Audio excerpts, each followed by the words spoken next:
ఏమంది? అరే పెద్దాయి లవ్ చేసుకున్నా అన్ని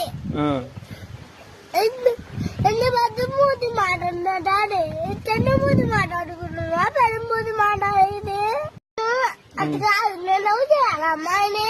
వద్దులే, తప్పు చేయకూడదు. చేయకూడదమ్మా. పెళ్లి చేసుకోవాలా? చేసుకోకూడదు. పెద్దలాగా చేసుకోకూడదు. మరి ఇప్పుడు దానికి నీకు ఏడిపోతుందా?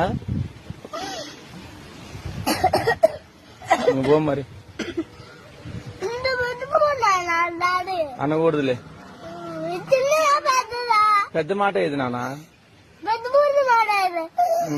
అంటే అనుకోవచ్చు అనుకున్నా ఏమన్నా అనుకున్నా ఈ పెద్ద